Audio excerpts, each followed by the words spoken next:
Hi everyone, I'm Jason Ross and welcome to this week's edition of Jason's Journeys. This week we're heading off to Mongolia. I'm heading over there to go out into the wilds of the grasslands, stay in a gur camp, go horse riding. It was an incredible adventure. So come with me, a handheld camera and just a good time for all. So let's go on Jason's Journeys. We're off to Mongolia, everyone. Ulaanbaatar, here we come. Come on.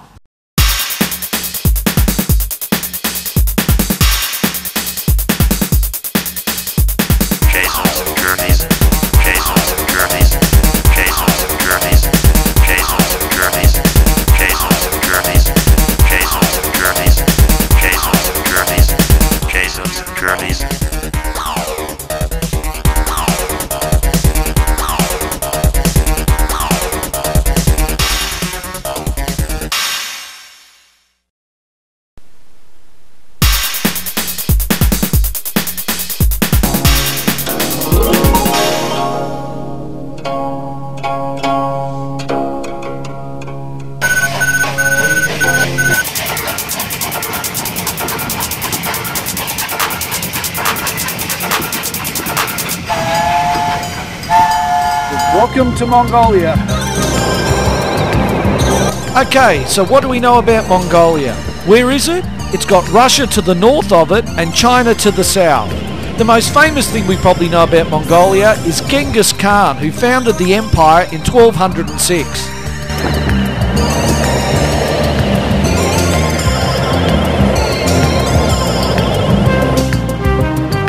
Mongolia is a massive 1.5 million square kilometres in size. It's the 19th largest country in the world, but has the least population per square kilometre of any nation on Earth.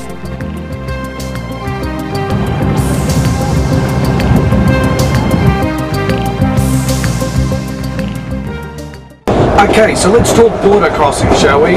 3.5 hours on the Chinese side, customs forms, declarations, checking the train, not bringing anything naughty out of the country.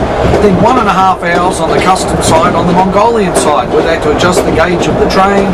They had to check our, visas, passports, as well as their immigration forms again. So 5 hours later, 2 o'clock in the morning, we're finally on our way to Ulaanbaatar, and I think it's time for sleep because we certainly deserve it. 30-hour train ride from Beijing to Ulaanbaatar, so it's a journey and a half. Us Jason's Journeys. Anyway, let's get some sleep, shall we? With a population of only 3 million people, it's also the world's second largest landlocked country after Kazakhstan. The other key reason for that is that a lot of the country is the Gobi Desert. My key tip is to make sure that you buy your train ticket over here rather than back in Australia. Either go to Beijing's International Hotel or any travel agent in Mongolia if you're heading the other direction, and I guarantee you'll get the train ticket for less than half of what you'll pay back in Australia.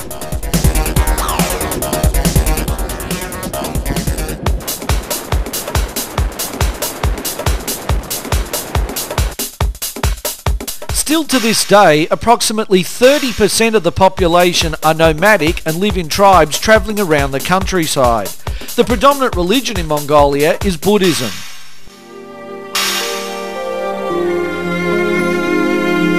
The main square in Ulaanbaatar is named after Damdin Sukbatar, who was the Mongolian military leader of the 1921 revolution.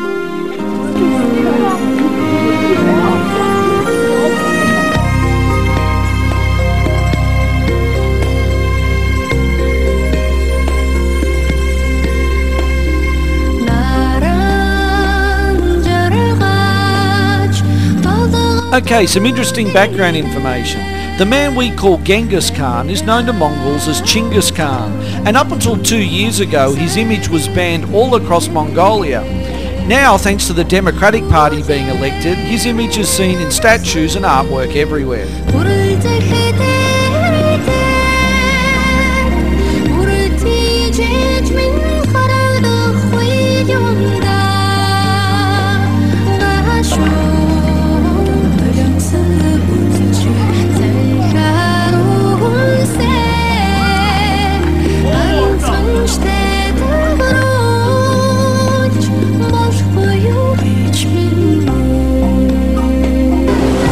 Ulaanbaatar, the city, was founded in 1639 as a Buddhist monastic centre, but the city's location has actually changed 28 times before settling where it is today.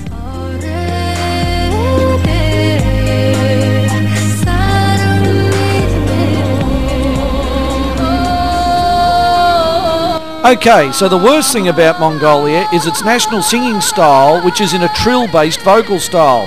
This is it you're listening to now. It drove me nuts, and I thought you should suffer it for a while to see what you think of it.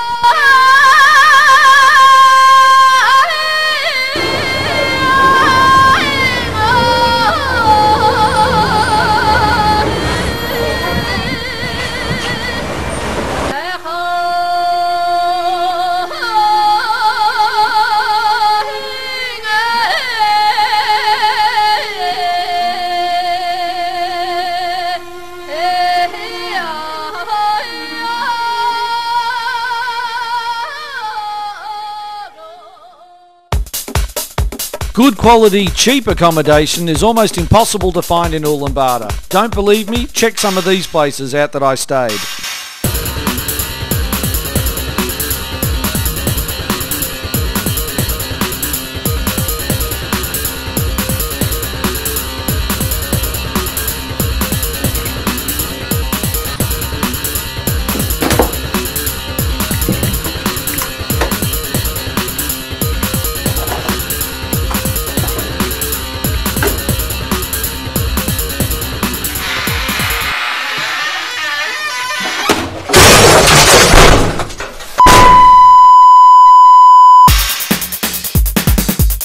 Come back after the break, because Mongolia redeems itself with the national costume parade and a trip into the countryside to stay in one of the ger or yurt camps. So see you after the break.